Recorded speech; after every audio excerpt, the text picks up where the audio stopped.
C'est quoi un buzz? C'est la question du jour. Un buzz, c'est Jésus-Christ. Parce que qu'est-ce qui s'est passé quand on y revient aux fondamentaux? Jésus-Christ, c'est l'histoire d'un mec qui a fait un truc qu'un troisième mec a vu et qui l'a répété un quatrième. Et là, vous avez la notion du buzz. C'est-à-dire que c'est quelque chose, c'est une information qui part de façon oscillante d'un point à beaucoup plus de points. Un buzz, c'est juste ça. C'est le bruit de l'abeille, le bzzz.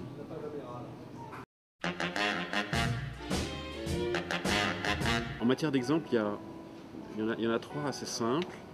Tout d'abord, il y a eu le non à la Constitution européenne il y a quelques années où tous les médias classiques étaient pour le oui et tous les médias un peu alternatifs, les nouvelles technologies, le web, étaient pour le non. Et le buzz a pris comme ça, parce que des gens se sont dit que peut-être que c'était pas la bonne idée.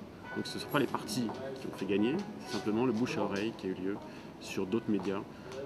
Quand on sait que les médias classiques étaient pour à 75%, on se demande comment à l'arrivée, finalement, le non l'a emporté à plus de 50%.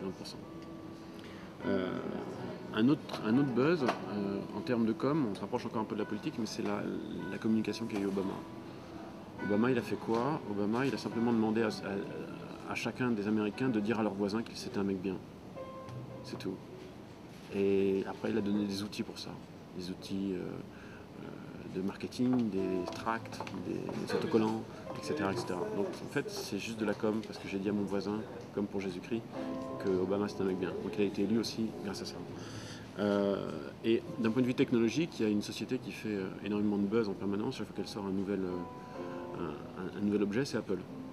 Apple, 4 jours avant, il y a tout un ramdam, attention, Apple va sortir quelque chose. 3 jours avant, on sait, il y a des bruits qui courent, qui ne sont jamais les bons bruits.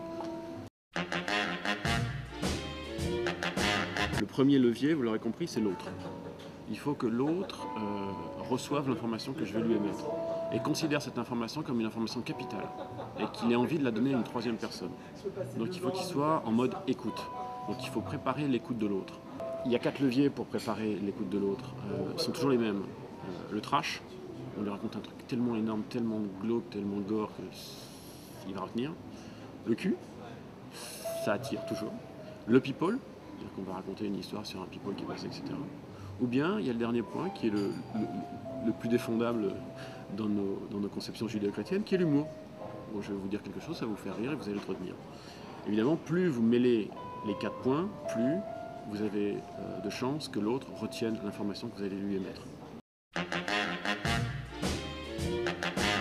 Le mot buzz, effectivement, est né de la toile, mais le buzz en tant que tel, la fameuse information qui oscille d'un point à un autre, c'est depuis la nuit des temps. Donc Jésus-Christ, il n'y avait pas Internet à l'époque. Avec Internet, j'aurais tendance à dire que le buzz est moins cher. Mais c'est tout. Après, les mécaniques sont les mêmes. Le gros avantage d'Internet, c'est que ça va beaucoup plus vite. C'est-à-dire qu'effectivement, une information sur le net peut faire le tour en 3 heures du monde. Alors que sur un média classique, il faut quand même que chaque journaliste relaie l'information, etc. Alors que le net, il vit 24 heures sur 24. Et pour peu que vous fassiez un buzz en anglais, ça va encore plus vite.